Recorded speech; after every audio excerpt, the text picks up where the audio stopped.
Military reloaded. Chico, ndigo di certa seiko.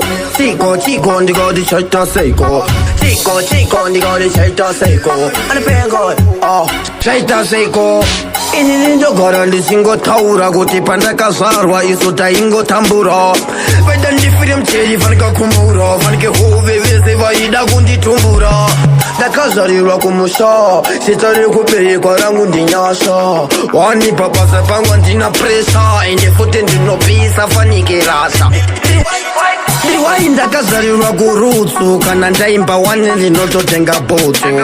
Kabebi kangu ndotenga mafrutsu, kotya gutu futu, inini gutu luku. Ndiriwai ndakazarirwa kurutsu, kana ndaimba wane ndinototenga bhutsu.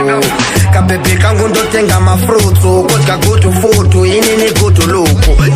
Vakanyira vanhu pavakadyira, inokanditadzira vakatondima asi muva uzonoimbira vese vonditirira ndotozvishandira kuzviimbira kana kwapura handichinwana sistemu chapera vandemhanya ngepupela ivo vaimodhela ndaimba ndava kutaga zvimatola kadanzikanyohwani kangu ndekekupapula ndiriwai ndakazarirwa kurutsu kana ndaimba wane ndinototenga bhutsu kabebi kangu ndotenga mafrutsu kotya gutu futu inini gutu luku ndiriwai ndakazarirwa kurutsu kana ndaimba wane ndinototenga bhutsu kabebi kangu ndotenga mafrutsu kotya gutu futu inini gutu luku inini ndogara ndisingotaura kuti pandakazvarwa isu taingotambura vaida ndifire mcheri fanika kumura fanike hove vese vaida kunditumbura ndakazarirwa kumusha sitari kuberekwa rangu ndinyasha wanipa basa pangu ndina presa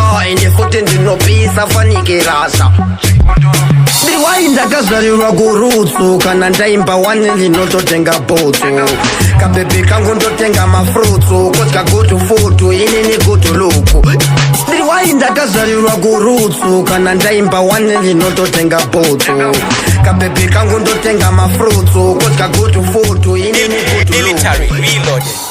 Frank Hill Music.